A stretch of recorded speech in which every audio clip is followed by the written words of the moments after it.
Greetings and welcome, everyone.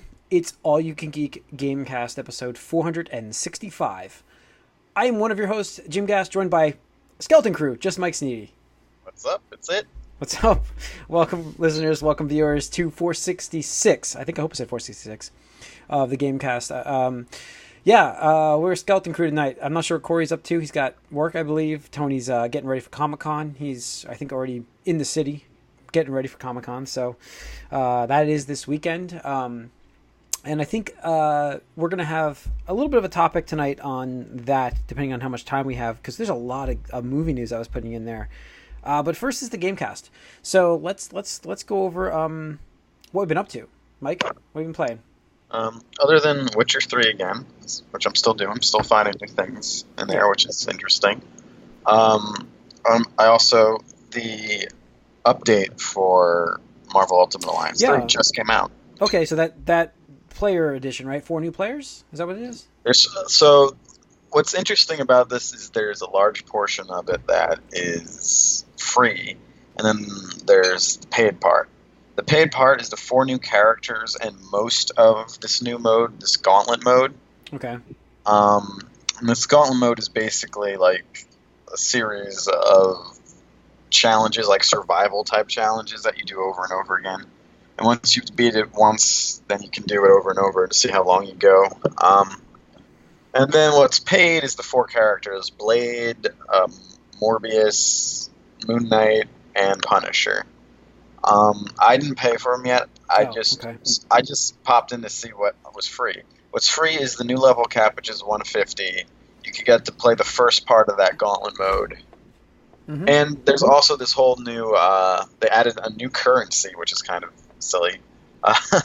The shield points, and you can buy specific things to level up, or specific isolate. And there's a handful more costumes, the most interesting being extremists like Iron Man and Red Planet Hulk. There's a few different ones that are I think the best one might be the like Captain America, like secret agent one or whatever, where it's him without a mask and like a holographic shield. So there's a few new things, and it's less free stuff than the last free update, but obviously the paid stuff is a bit more. But there isn't a real story though to it, though, which is a little disappointing. Oh, there's no no introduction to characters. There's a little bit of like voiceover occasionally in the Gauntlet thing. I think that's how they're going to do it. But the Gauntlet thing is just, waves of enemies in pre-existing, from what I could tell, environments that were already in the game. And then there's just like Doctor Strange giving a voiceover. It's just like, oh, so these people have the vampire's curse. And all that means is certain enemies like leech life from you, basically, now. That's new. So I'm a little disappointed on that end, but again, I don't have the actual thing to do the full Gauntlet, but there's more there, so I'll probably end up buying it at some point anyway. Okay. All right. Yeah, I mean, for me, I got Link's Awakening, so I get to play a bunch of that. Nobody says, like, it's getting really good reviews, and the game is fun, definitely a lot of fun, but nobody talks about the performance issues of this game. It runs really bad. Like, now, is this just handheld, or no? This is when I had docked. I had docked it, and I noticed it was every time I would change screens. They do this weird blur effect around the edges to kind of like, I guess, hide the swiping of the screens like they used to do in the old Zelda games.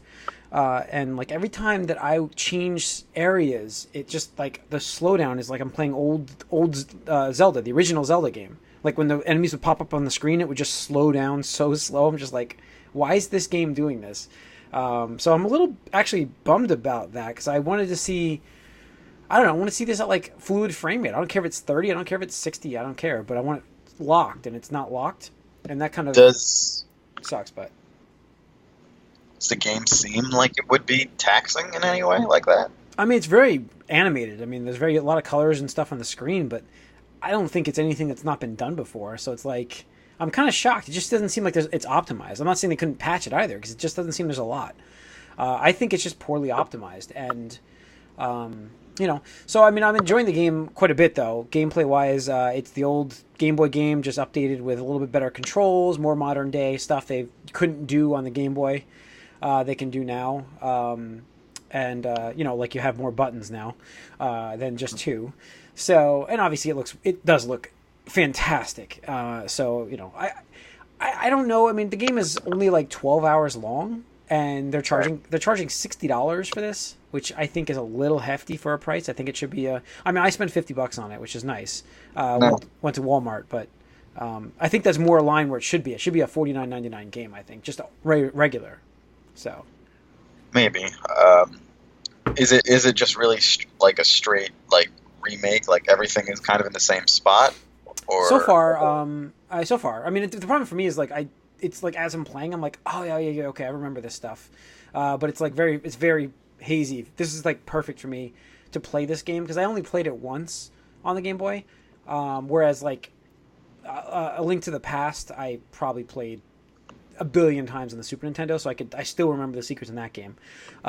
So like this one, it's like, oh yeah, okay, I have to go here and open this up and stuff like that. But it's very hazy, so it works out okay for me. Not to mention I lost my Fire Emblem cartridge. So yeah, it's bound to happen. I've been saying this from the beginning. There's a lot of small moving parts with switches, and I know that when I was younger, I would have lost something by now. I can't believe I took the game out to play Mario Brothers Deluxe. And I swear I put the game on the counter and it's not there. And I'm like, did it get knocked into the garbage accidentally or something? I don't know. And I don't know. But I haven't found it yet. I'm hoping it turns up. But I have Zelda to play. I played more Gears of War, which, it's Gears. I've gotten to some weird areas where the difficulty just suddenly jumps. And you're like, wow.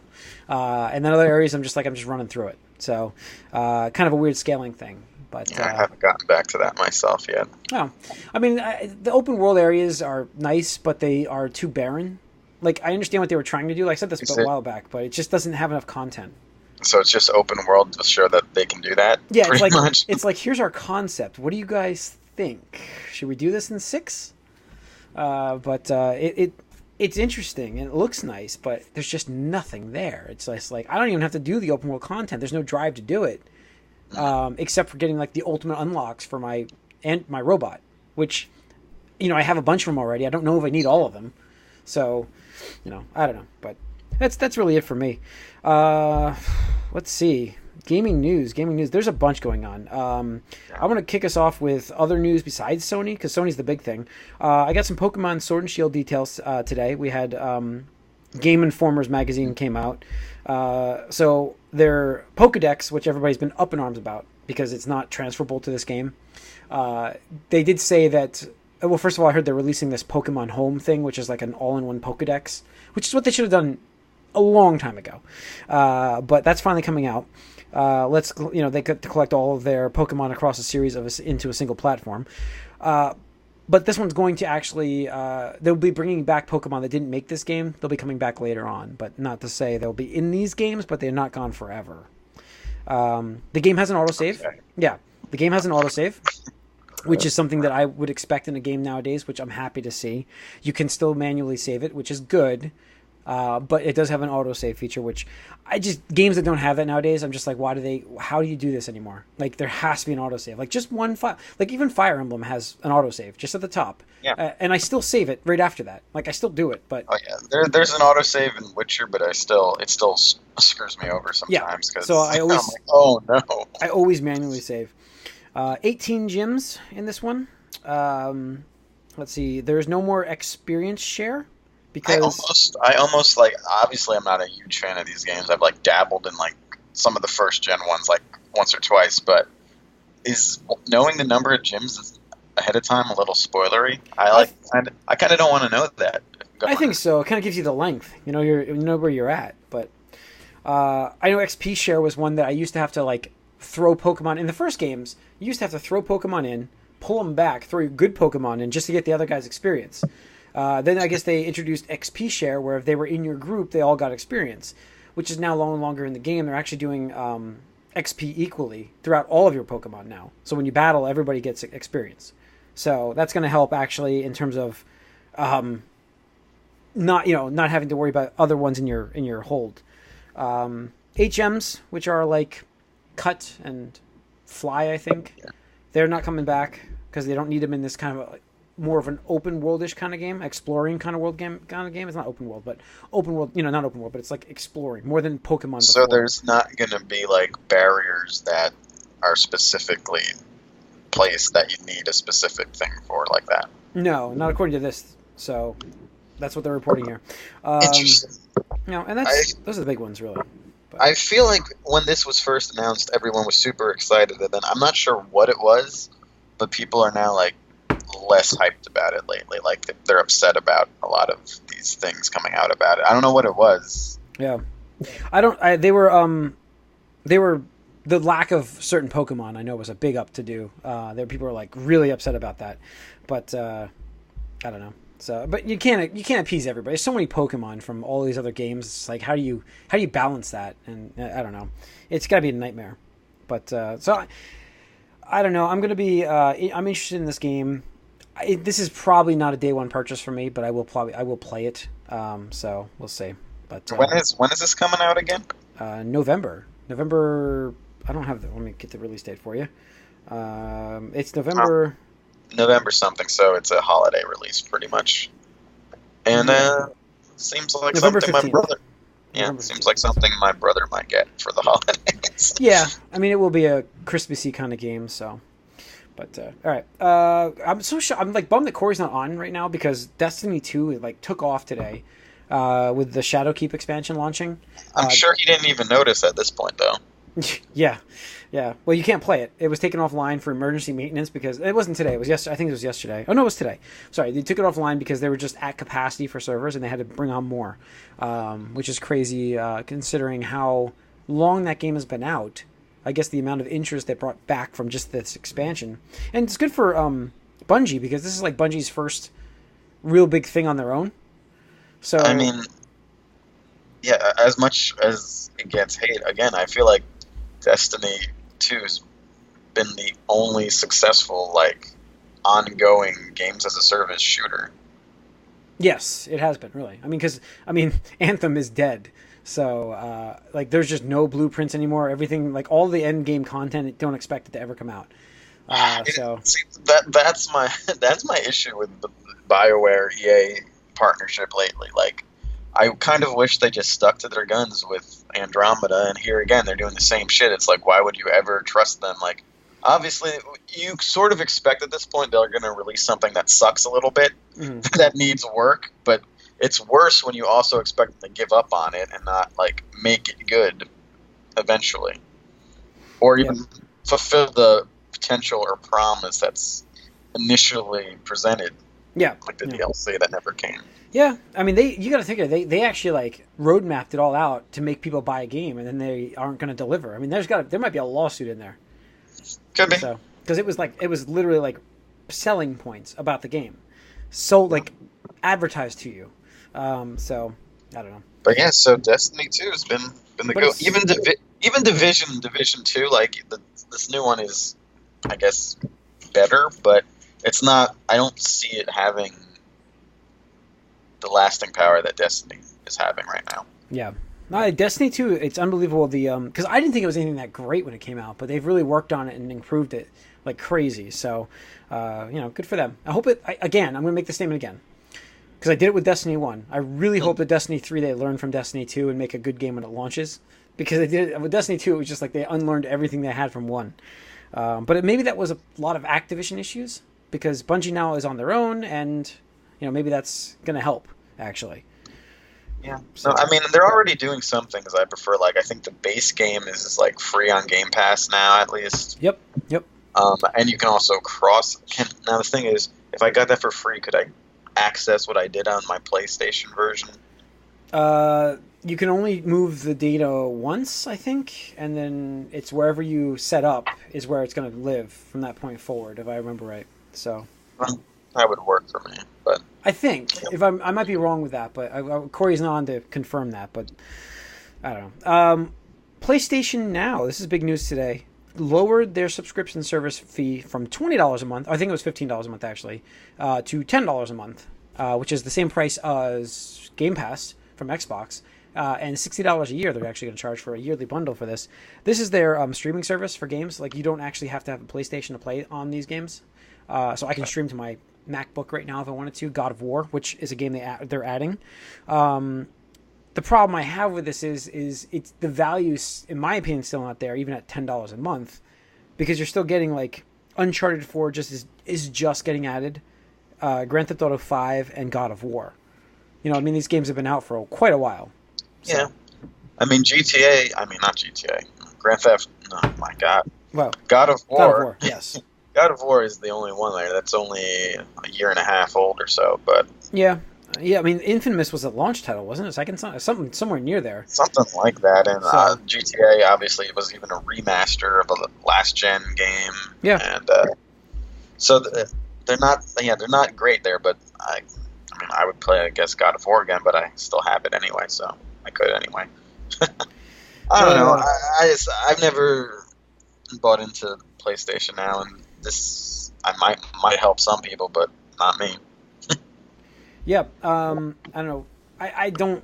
They have to improve their value greatly to make it really worthwhile for people, and maybe they will next generation. Who knows?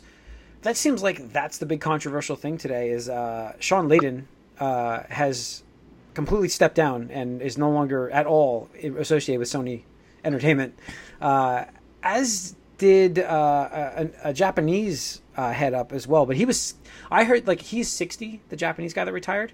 And they usually it's like a rule in Japan, like you turn 60, you retire. So I don't know if that has to do with Shawn Layden just departing immediately, but it was just like no fanfare. Because remember what Reggie had like a big fanfare when he left Nintendo. There's just nothing for Shawn Layden, which I personally have never really liked the guy, but give him credit where credit's due. I believe he had a lot to do with crossplay getting implemented this generation. Because if you look at the guy who's taking over, is what's his name, Ryan, is the guy who doesn't believe that crossplay should exist because they can't control the content that their gamers see, and that is a problem for them because that was the one where he blamed it on, like, they're afraid that like children will see objectionable content that they can't control by cross-network platforming, cross-platforming games. Yeah, because I'm sure within their own ecosystem that can't happen. Yeah. So that's what I'm saying. His reasoning was ridiculous, and but it looks like this whole thing has been like a power struggle step down, because since they merged, we reported on this a while ago that they were merging their entire division into one, like Japan, Europe, and America into one division, and apparently this has like been moving in this direction, but the problem with that is your markets, because every market is different. Every market has to be marketed differently, as we learned back in the 90s with Nintendo, Genesis, and you had all these other companies trying to break in.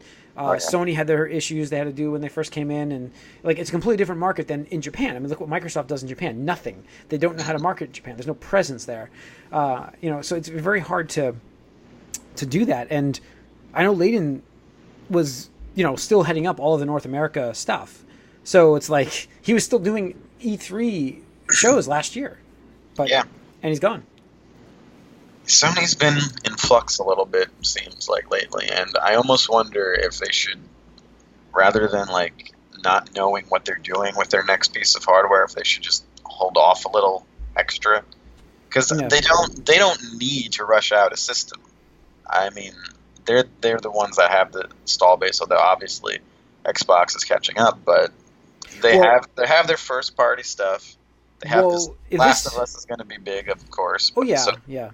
But I mean, this third party reporters here. There's some anonymous people talking to Game Daily here, in this article that Tony linked.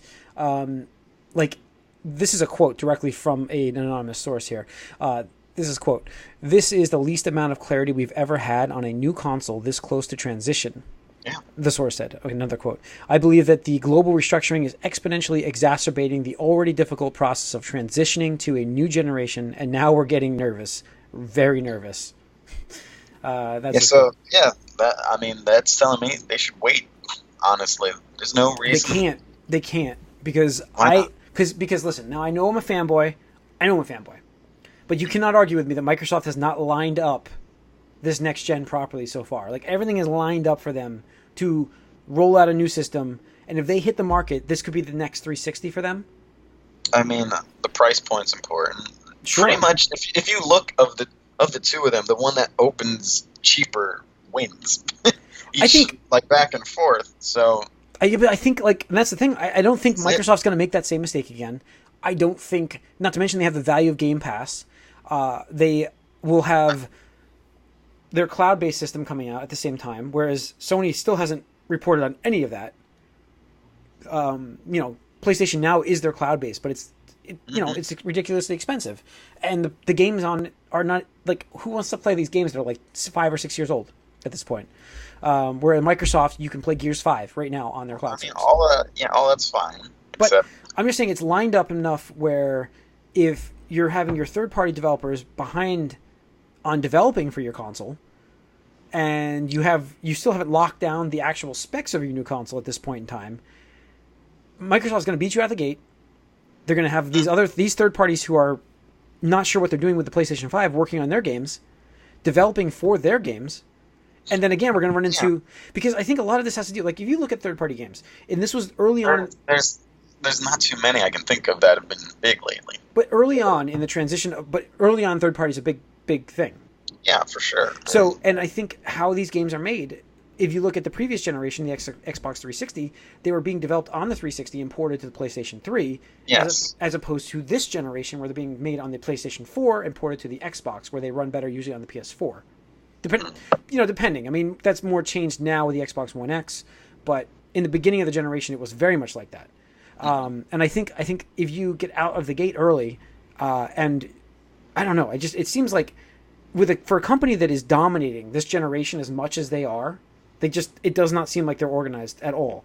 No, I mean, this is pretty much proof of that. The only thing is, again, the first party lineup is so strong. Yeah, it's great, yeah. That that it's almost a given that once one of those things get announced, whenever it comes out, it's almost like they don't even need third party for a little bit there. Yeah.